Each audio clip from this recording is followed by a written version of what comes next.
Welcome to the Stories with Traction podcast. I'm your host, Matt ZAUN. Thank you for joining us as we uncover how stories are one of the most important aspects of your business. We'll talk about struggles, victories, and how you can utilize strategic storytelling to inspire those around you to action. Enjoy this episode. A year ago, I'm listening to a friend of mine, Erin Geiger's podcast, Small Business, Big Mindset, and she was interviewing KRYSTAL PROFFITT. At the time, I had never heard of KRYSTAL. For those of you who may not know, KRYSTAL PROFFITT is a content strategist and the host of the Proffitt podcast. She runs Proffitt Media, where she specializes in helping people take different content pieces that they have and launch their own podcasts. I'm listening to Erin Geiger's podcast. I remember I was outside. It was a Saturday. I'm doing yard work. And KRYSTAL starts talking about different aspects of podcast strategy. I remember being so blown away that I stopped doing what I was doing outside with yard work. I came inside. I sat down at my table and I'm starting to take notes. Those notes would eventually lead to the launch of this podcast. I was so blown away by the different things that KRYSTAL said that I had to share different ideas that she has with my audience. So today I'm unbelievably thankful that I'm joined by KRYSTAL PROFFITT, and I'm excited to have her share her concepts with you. KRYSTAL, thank you so much for joining us.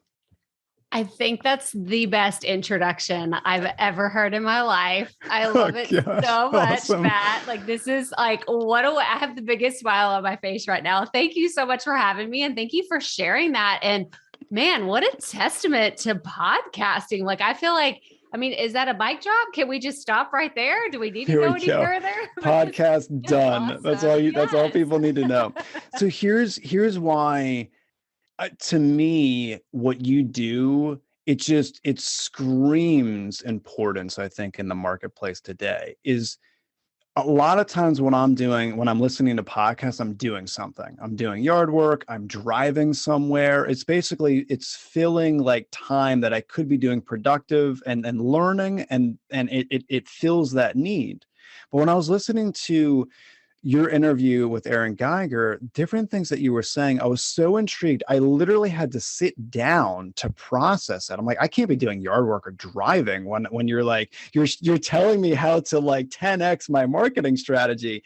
And I remember taking out this notepad. I'm just taking all these copious notes, and then obviously different things along the way. And all right, how do I do this? Now I have all the ideas. How do I do this? And your course taught me the how to do it part, which was absolutely amazing. So basically all of your principles launched this podcast. So I appreciate you more than you'll ever know.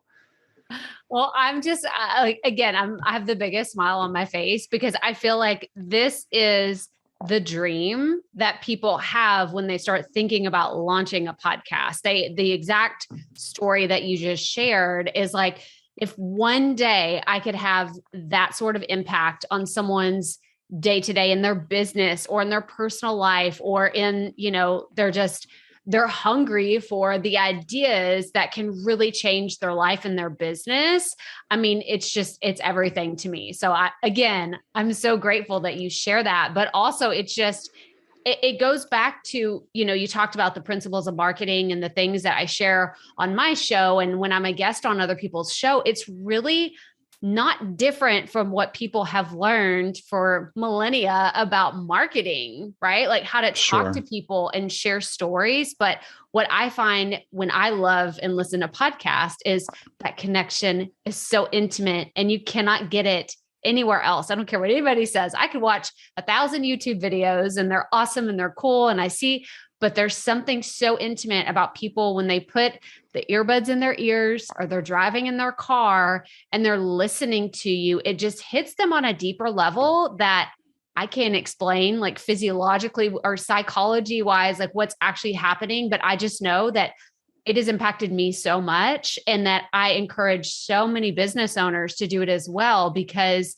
you're jumping leaps and bounds ahead of a social post or just talking about your business, like handing out a business card. If you can say, oh, you want to learn more about me? Go listen to my podcast. It's such an easy invitation because it's not this huge commitment that people can just go and pick up their phone and start listening. And then they can decide really quickly, oh, I like this person. I like the sound of their voice. I like what they have to say, or you're not for them. And that's okay too. We know in business that we're not going to be for everybody. So yeah. Sure. No, you bring up a lot of great points, and I'm really interested in getting more in the weeds on podcasting, different elements, different strategy. Before we do, I do want to hear a little bit more about your story, and I want listeners to hear more about, what led to the launch of Proffitt Media in the first place. So if you could take us back, years ago, where were you in life, in business? What really led to the launch of the Proffitt Media, and then ultimately the Proffitt podcast? Yeah. So I have a similar journey that a lot of people have that start their own business. I was in corporate and I was doing a job that people kept saying, you're really good at, but I didn't love what I was doing. And so that didn't work out for me. And I had the opportunity to stay at home with my kids for a few years. We learned how to budget and live off of one income. And so my husband worked and I stayed at home. And I quickly realized that I'm not the type of person that can just stay at home with the kids and be totally happy, not having anything outside of like creativity wise. I needed something else that really fulfilled me. So I started exploring. I started writing. I started blogging. I always tell people I was a really unsuccessful blogger in the day. This was like the heyday of mommy bloggers and people staying at home and sharing recipes. And the Pioneer Woman was like this big thing. And I thought, that's what I'm going to do. Like, cut to, that's not what happened at all. I was a really terrible writer for a long time, but it was at the beginning stages of that journey that I realized, oh, people make money in the online space. Like you can actually create a business and create revenue this way. So I spent a few years trying to understand blogging and how it worked and lead magnets and online marketing and social media.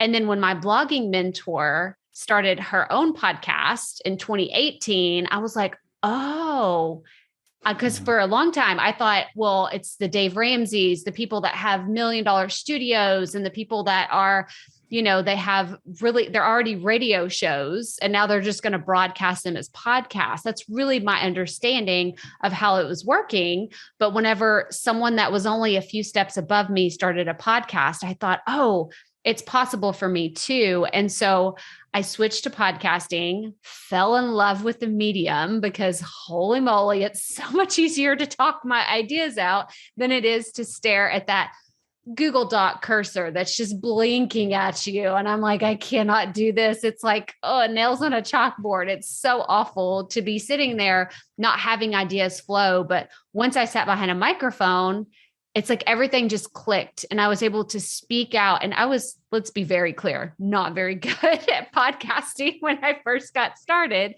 But my motto is we all have to start somewhere. And so I turned on the microphone, I got started, and then here I am today. Now I speak more on content strategy. So not just podcasting, but also how to take a podcast and spin it into a YouTube video or talk about it in your email newsletter or talk about it on social media. So it's a bigger kind of zoomed out lens perspective of content as a whole.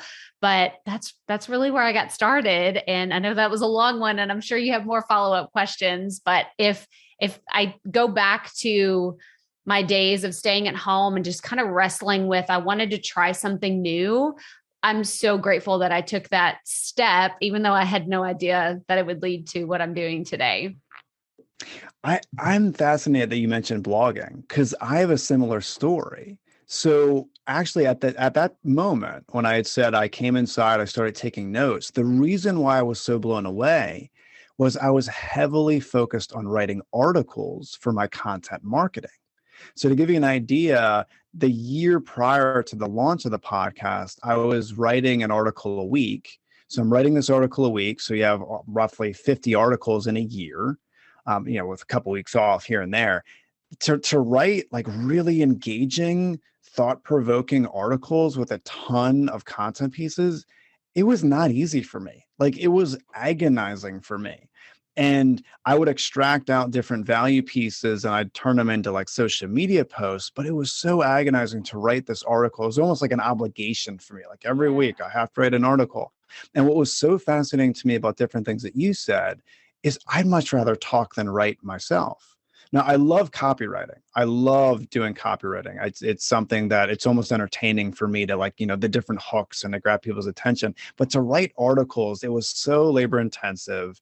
It wasn't fun anymore. I'm like, I have to have fun with my marketing. And then I started doing podcasting and now I actually have fun. So I think we have a little bit similar stories where I was so blown away hearing different things saying, this is what I've been looking for. I didn't know at the time I was looking for podcasts as the marketing of my choice, but that's really when I really started to dive in. So I appreciate you mentioning that.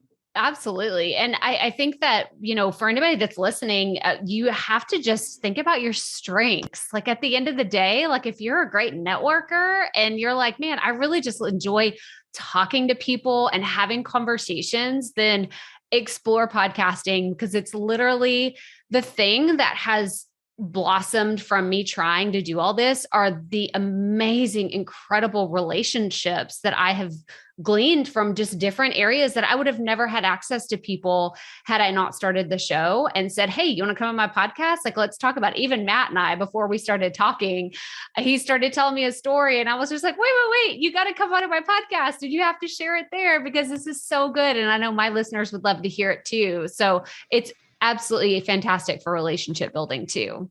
That's a really good point. 100%. Let's talk a little bit about horror though. I want to hear about some horror stories. So, and the reason for this is because people see you now and they don't understand what it took for you to get to where you are. I mean, today, at the time of this recording, the Proffitt podcast, so you have two podcasts, the Proffitt podcast and the Potty Report. So the Proffitt podcast has 359 episodes. And the Potty Report is 523. So that is mind-boggling.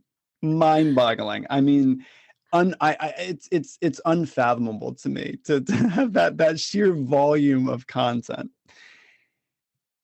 Take us back to the first few and take us, like I paint the picture for us on, did you have anxiety in the beginning?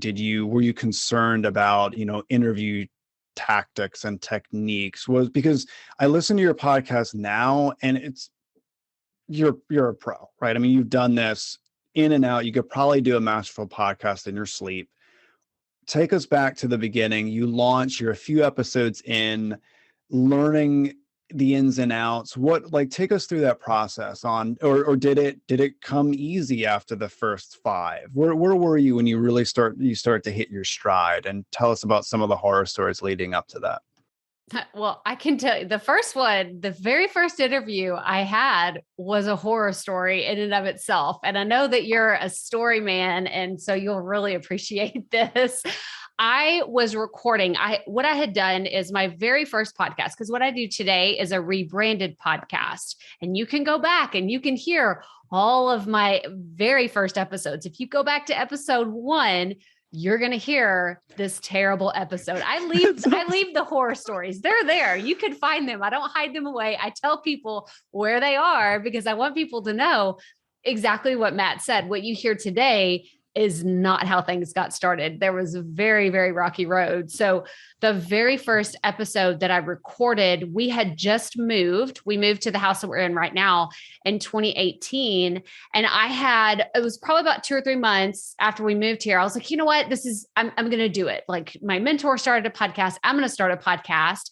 And it just so happened to be the day that I was going to record my first episode that we got a desk delivered. So we had just moved in, we had ordered a desk, it showed up, but the drawer was broken. So they were sending a replacement. Well, I had already had my whole office set up. I had my monitors. I had my brand new little baby podcast microphone that I spent $20 on Amazon. My little USB is nothing fancy, but I had everything set up. Well, then the movers arrived and I was like, oh crap. I was not expecting them to be here for another 2 hours. They give you that window. They're like from 1 p.m. to 4 p.m. or 5 p.m. Like we'll be here. Well, of course, they showed up right before my interview.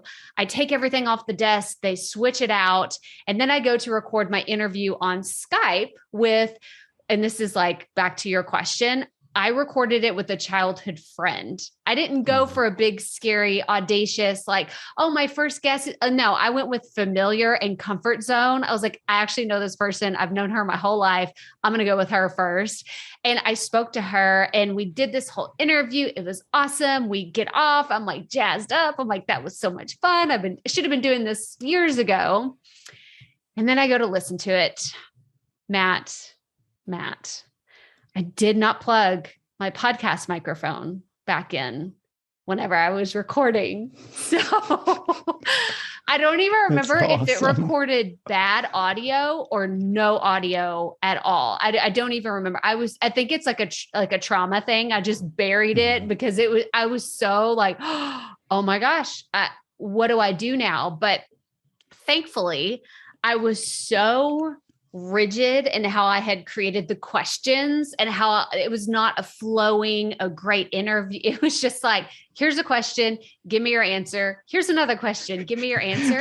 So I was able to go back and record myself asking the questions. And then I played her audio of her answering the questions. So I was able to salvage the whole thing. You can go and listen to it. It's not a fantastic interview, but that was, it was a blessing and a curse because it was like the worst possible thing that could have happened in my very first interview.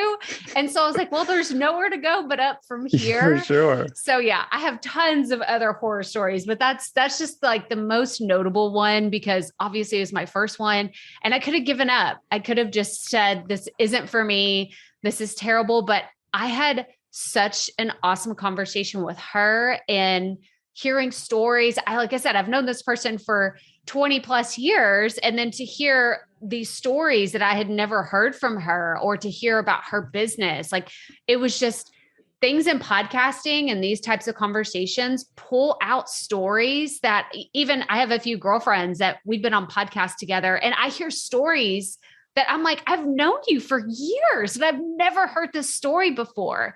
It's because the intentional questions and the intentionality behind the conversations just bring out those incredible things that you wouldn't hear otherwise. So that's Sure. one of my horror stories. Well, thank you for sharing that and be willing to share that. I very much appreciate it. So you had said all the stories that it brings out, and I appreciate you mentioning that. What fascinates me is there are so many companies that I see that are still trying to focus on press releases, where they'll basically, they have this whole press release strategy. They send it out. They're so desperate for these local news outlets to like capture their stories. And right now, SEO is actually rewarding podcasts on a very high level. So I always recommend if you're an executive or you're a leader of a company, go out and get on guest on a ton of podcasts. And your company and your name and your stories are going to come up in a Google search far superior to press releases right now. So I love that you had mentioned about stories. And also I appreciate you mentioning your first experience. So after your first experience, you're starting to have wins, right? So like take us through, you hit 20, you hit 20, you hit 50, you hit 100. Now you're, hundreds in. Was there a time in that process where you thought of quitting? Like even while you were having success from an interview perspective, you're doing what you love, it's awesome from a creative aspect. Was there a point where you weren't seeing results that you thought you were going to be seeing and you wanted to quit?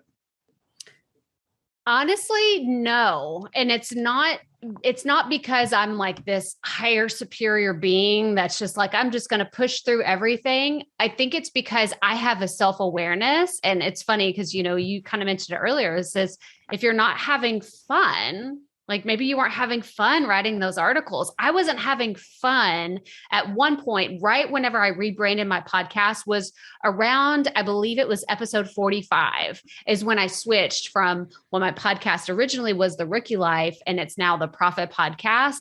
I wasn't having fun anymore because even though I was interviewing female entrepreneurs who were talking about their business, and they all had different stories, it still felt like Groundhog Day. It felt like I was asking the same type of questions and I was getting similar responses every time.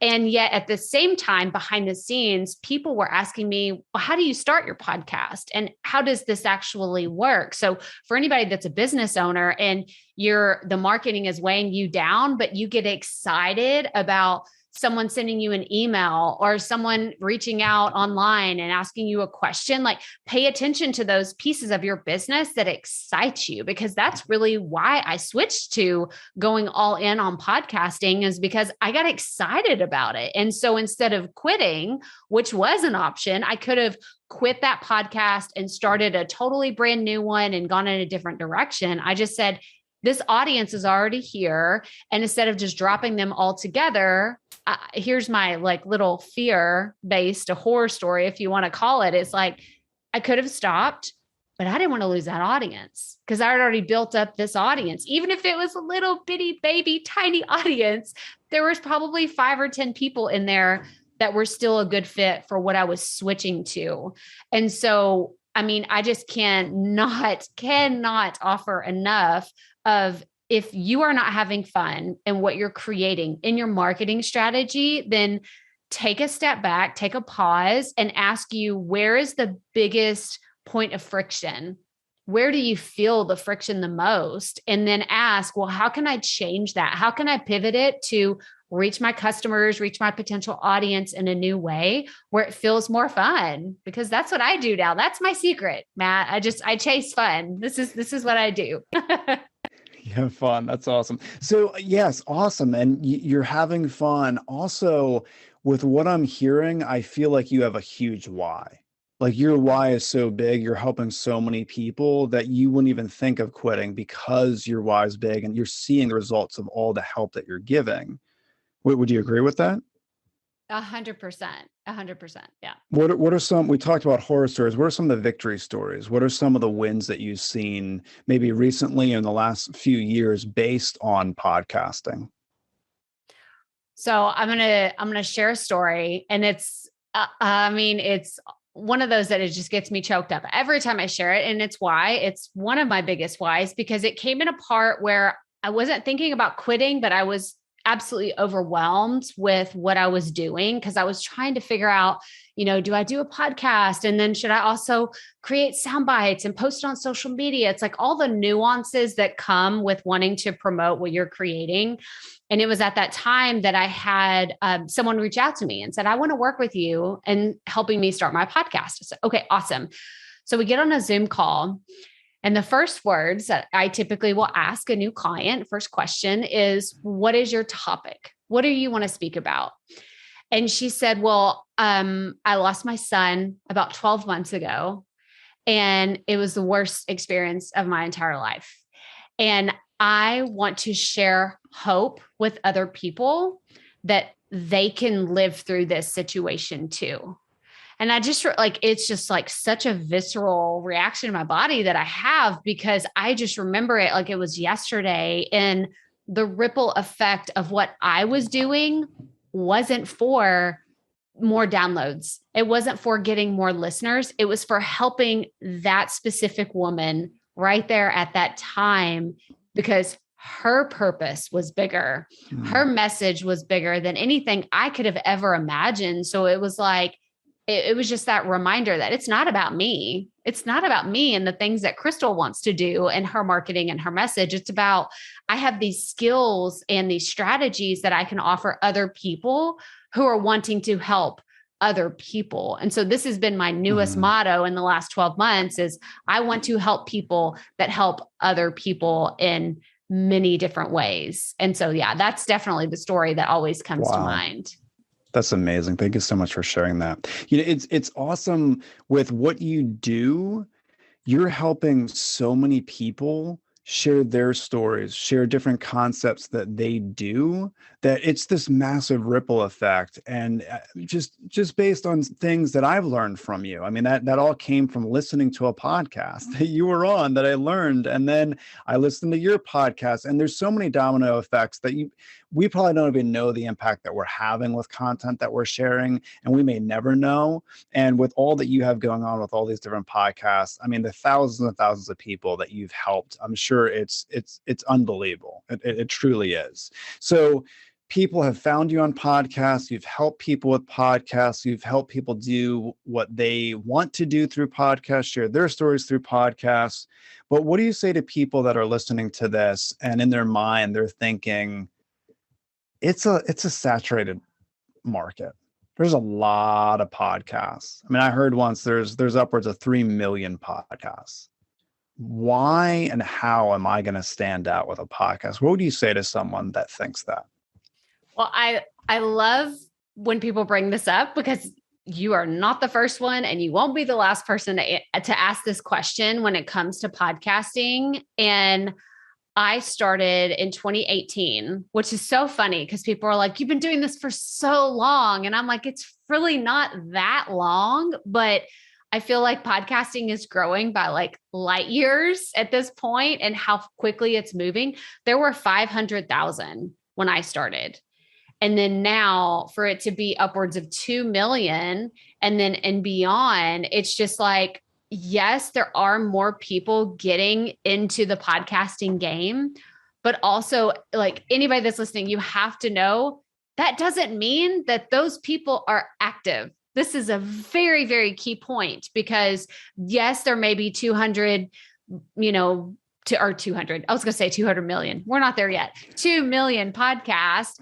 Of those, you're only going to have a few that publish on a regular basis. And of those, you're only going to have a few that tell interesting stories. And of those, you're only going to have a few that keep showing up and offering things of value. So immediately, if you can say, well, I can commit to doing this on a consistent basis, and I can commit to sharing great stories or great interviews or really helpful content, well, then you're already ahead of the game right there.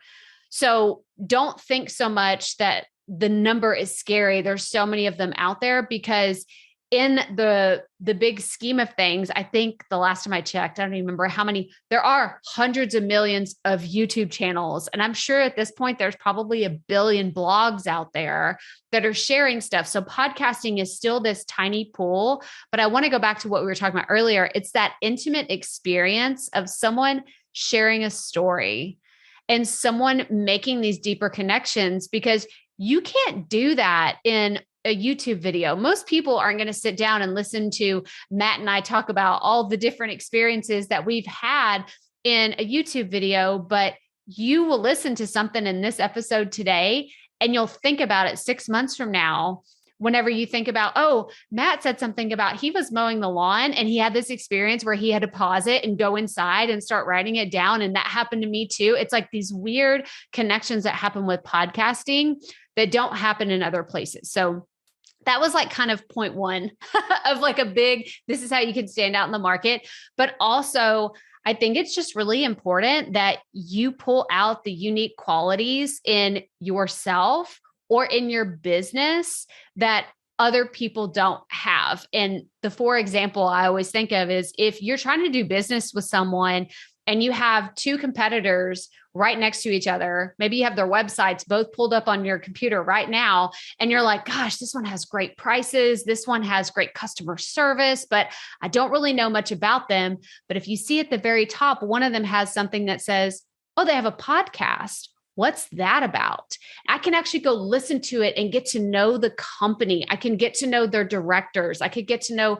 their people that are working directly with clients or customer support. It's like you have this ability to build that know, like, and trust factor with your customers before they ever even ask to see your prices or what services you offer. So that is something that will help you stand out in a crowded space. So I wouldn't think of it as standing out in the podcasting space as much as standing out against who your competitors are and what you're actually trying to accomplish. And it'll give you a leg up if you have a podcast that offers value and it's consistent. Wow, that's really interesting that you say that. And while you're talking, I'm thinking 20 years ago, people said if you didn't have a website, you didn't have a business. And then 10 years ago, people said if you're not on social media, you're going to really struggle in the marketplace. The more you're talking, the more I'm thinking in the next few years, we may get to the point where AI and technology is so prevalent that a way to build connection is going to be a podcast. I mean, having a podcast that could really differentiate someone and their competitor of that connection.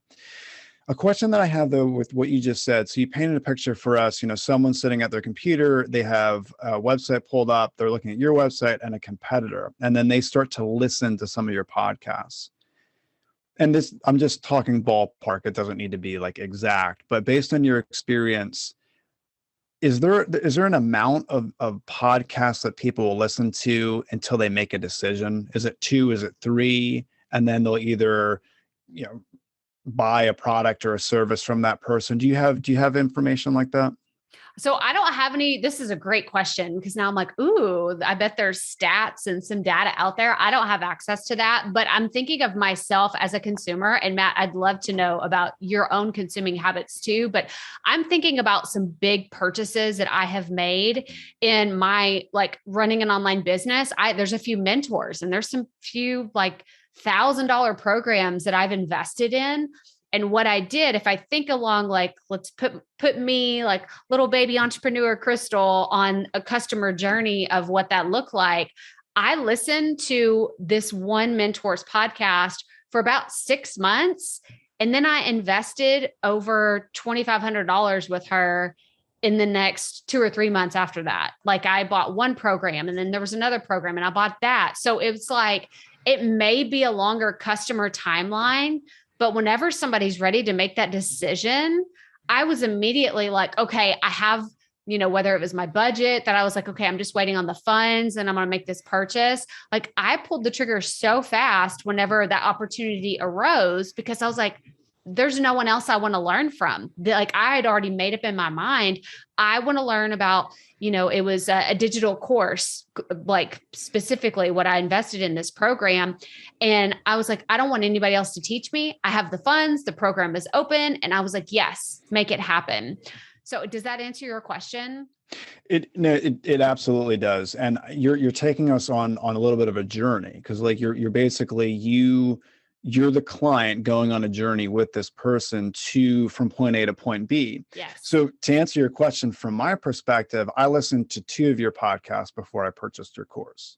Okay. The way I view things is I want to know, who are they, what are they about, and where did they learn it? So that's their why, them, what are their values? When I hear stories, I can get a really clear understanding of who the person is.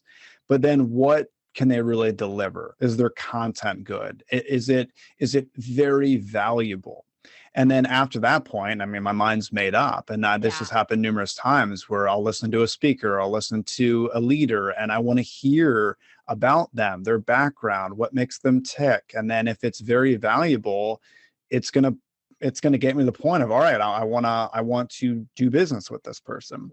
So I'd be really interested in maybe data is all over the place regarding this, but I would venture to say probably within 2 to 3 episodes, you get a really good understanding of who the person is. Yeah. And I would go even further, to just even the first episode, I can if I find a brand new podcast, Matt has someone great on his show and I'm oh, I want to go learn from them. I can tell usually within the first 10 to 15 minutes of listening to them, whether I want to continue to listen to them or I say, okay, I'm going to finish the rest of this episode. And then that's probably going to be it. I'm not going to look them up on their website. I'm not going to go to Instagram and find them or go to LinkedIn. That's probably it. They had great stuff, but then there's other people that share stories. And I'm I've got to consume everything that they have. I want to go to their website. I want to go to you said they have a YouTube channel. I want to go see that too. So people will typically make those decisions pretty quickly. But as far as purchasing decisions, maybe it does take, and again, like my course isn't a super high ticket course. I would say it's, it's low to mid range, but then there's other programs. I mean, there's coaching programs out there that are $50,000. And I've had people tell me, I listened to this one person for 2 years before I decided I have to invest in this mastermind. And this is the thing. So I think that maybe the more expensive, the higher ticket luxury product that you're selling. It could take people longer, but the amazing thing, and I'm sure you've experienced this too, Matt, when someone hears a really good podcast, you can't help but share it with someone. You can't. It's like, I will text someone, I will send it to be like, oh my, you have to listen to this episode. And this goes back to the basic principles of marketing. It's word of mouth. It is word of mouth. That's what it is. And it is tried and true. And that's where you will get your most loyal fans, customers, and people that are just, I can't consume enough what Matt's creating. I want to follow him on LinkedIn. I want to go see what he's doing. I want to join his email list. I want to do all these other things. And it just keeps going from there. Sure. It's funny that you say that. I was actually in a conversation with someone a few weeks ago, and this person, it was part of a training, and this person was talking about A, B, and C. And I looked at him, I said, where did you learn this stuff? I just got done, in my mind, I'm thinking, I just got done interviewing someone about this. Where did you learn this? And the person was like, I listened to your podcast. And I'm like, oh, like you don't realize sometimes, like, we're putting so much out there with content. People know us sometimes more than we think they do. Like, if they're really starting to, track with us and like hear our stories and all these different things that we're doing, they may know more about us than we think, which is awesome, because it's really starting that process of connection, of building trust. So, and you talked about that quite frequently, about the connection, the intimacy, how intimate it can be connecting with someone from a podcast. So I think we talked about two different things that are really important. I want to dive into three though. So that we talked about the why, you talked about having fun, having a huge why. You talked about that connection, how so many people are screaming for, I need to connect with my clients, and all these different things regarding technology. There's so much noise in the marketplace, and a podcast is a huge way that they can connect. Let's talk about creativity though, because I feel like we all think in pictures. So someone says something and they immediately go to a certain picture. And I think this happens all the time with podcasting, where they think podcasting and they're thinking and locking into a specific picture. But it doesn't need to be that picture. Like, there's so much creativity we could have with podcasting. So to the company that may say, podcasts, like what does that even mean for us? Can you expand people's thinking with that on some of the creative things you've seen companies do with podcasts? Have you seen internal podcasts before, where companies are just interviewing different team members and sharing stories? Have you seen different things that an entrepreneur has done, where maybe it's not a long, lengthy podcast, maybe it's a short? Like, what are some of the creative things that you've seen regarding podcasts, just to expand people's thinking on what is possible within this medium? Oh my gosh. I mean, my mind is, first of all, just exploding with all the ideas. I'm like, well, Matt, we don't have time, because I could tell you all the amazing things that I've seen, but I will give you 5. Okay. I will narrow it down to 5. So you mentioned internal podcasts, which I'm so glad you did, because I think that for your listeners, this is a great place to start to kind of tiptoe and baby step into podcasting. So you could create a podcast, whether you want it to be a public show that anybody on the internet could find it, or there are also companies out there that offer, like, you could just get access to this particular area, like maybe a few episodes that are just for internally your business, or maybe it's even just for your clients. If you're like, hey, this is our onboarding process, or this is how you can plan to work with us. I always go back to a real estate model. I don't know why. Real estate's always top of mind for me when I think about a business that's more like always interacting with new customers, and they always have a new pipeline of people coming through. And so if you're an internal podcast for real estate agents, you could think about yourself as a broker, and it's just for, hey, these are the things that are happening in the area. This area, the taxes are going up, or they're building new schools here. A bond was just passed in this area. So it could be internal communications that don't necessarily need to be forward facing. They're just internal to you and your company. And then external, I always think about, what are the questions that you get asked all the time?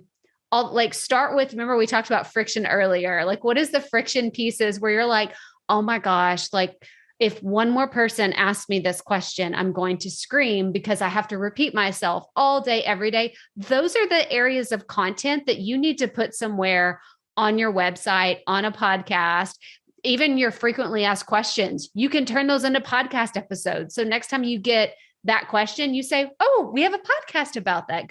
Which by the way, is the coolest thing when someone says, wait, you have a podcast? Like, or your business has a podcast. It's so fun still when people say that. But the third way that you could be really creative with it is share your customer stories. I love this, Matt. I'm sure you love this idea too, because you're a story guy. It's having people come on that share their experiences that they've had previously after they've hired you or they've worked with you in some capacity. And you could choose those best customers that you want to attract more of them. You're like, I loved working with this person. They were our ideal client. We want to find more people like this.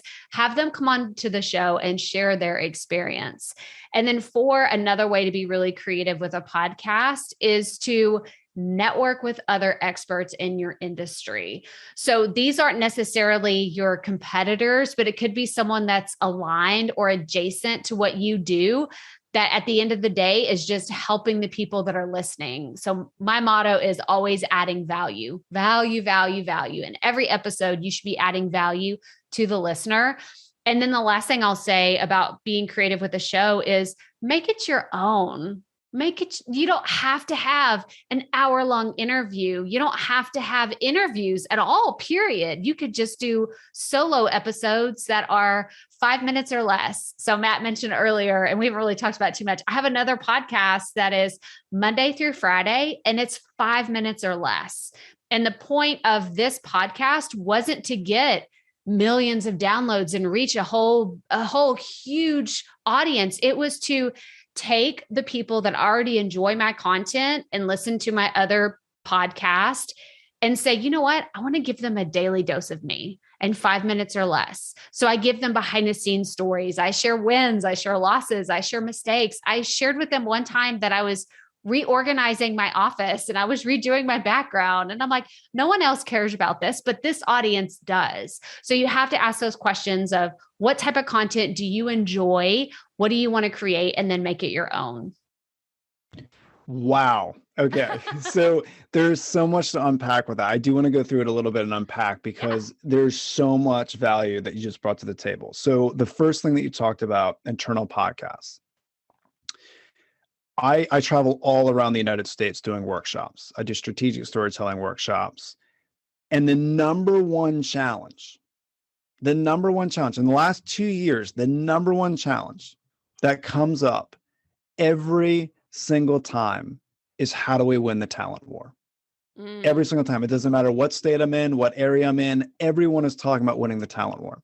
So as you're talking about starting internal podcasts, how amazing would it be to highlight stories of team members? Yes. Why they're excited about working for that company, why that company is different, why are they still working for that company, different things that they've done, and then edify those people and have this whole marketing machine, if you will, highlighting how awesome the company is and how great of a place it is to work. So like, as you're saying that, I want people to really think creative with this on if the biggest challenge is winning the talent war, you can utilize podcasts to actually help with that. And I think an internal podcast would 100% do that.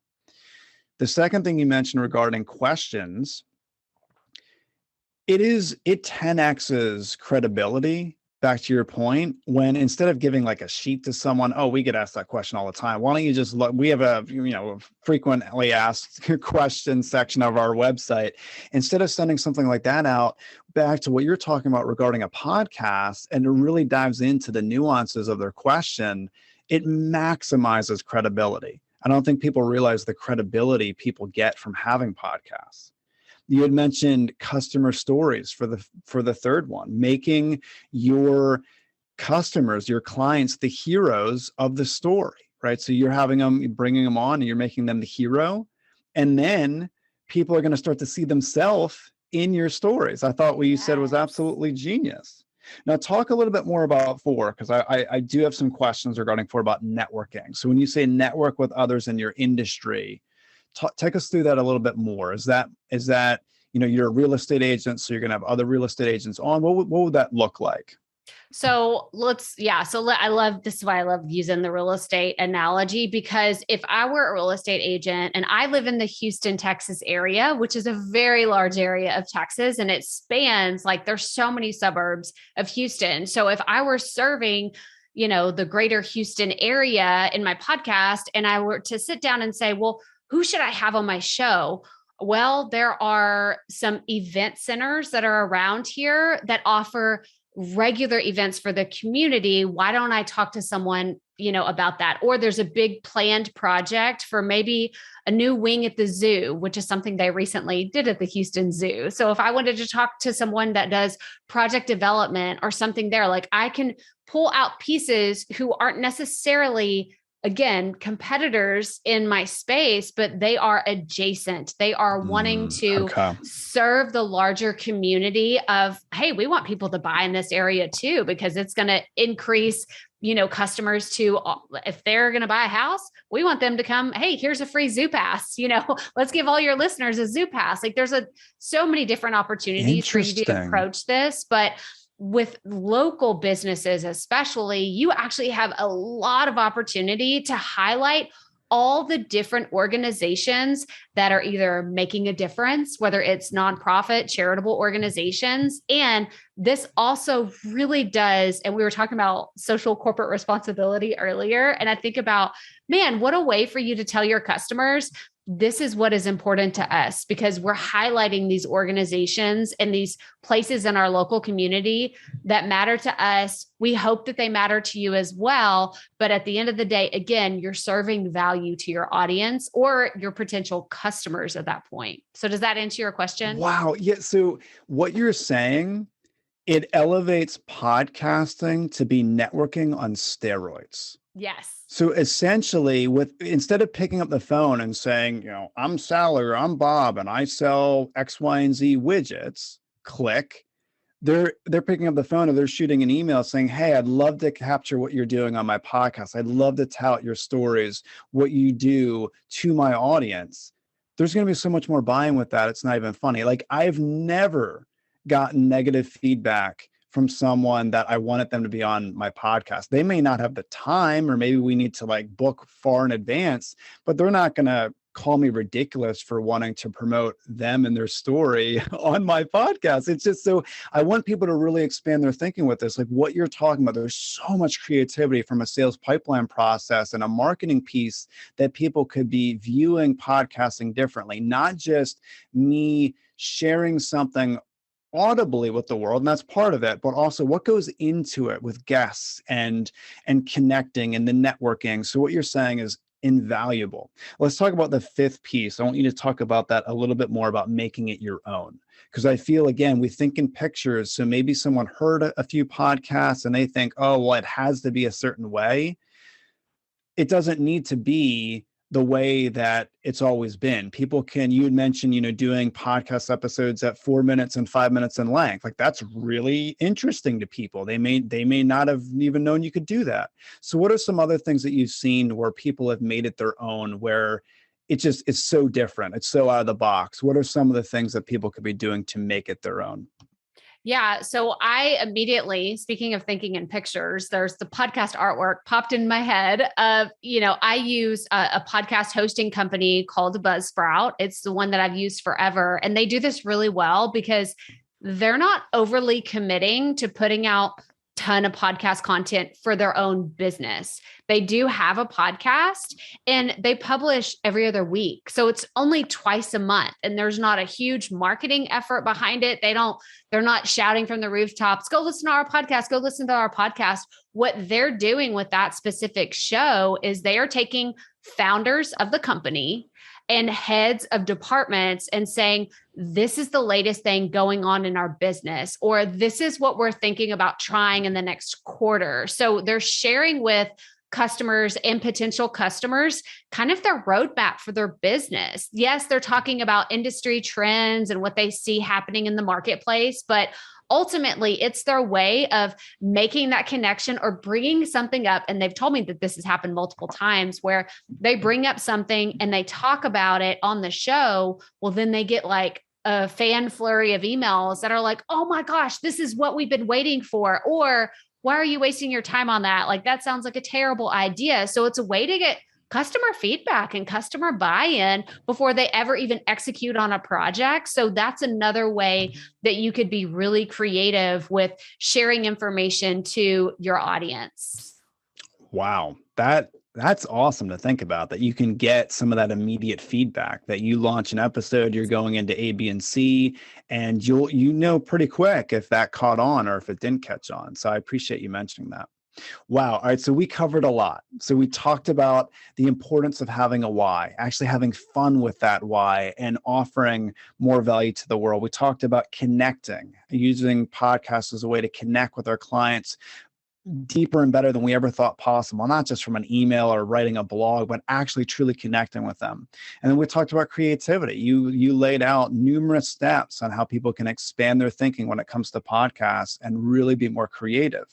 So within all of the different things that you talked about, Crystal, if someone wants to get more information on you, they want help starting and launching a podcast, where would you point them to? What are the best places people can go to connect with Crystal Proffitt?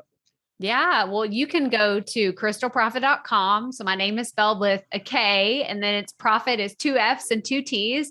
And yes, Proffitt is my last name. We can get into that another day. But yes, it's the number one question I get asked is that really your last name? Yes, it's my last name. So you can go to krystalproffitt.com. And from there, you'll learn more about my podcast. I have a YouTube channel, and I just have lots of different ways that we can connect. But Matt, I just wanted to say thank you so much for having me on your show, because it's funny, you know, Matt had reached out to me after he heard me on Aaron's show, and he was like, I've got to do this. Like, this is the thing. Like, I've been thinking about this.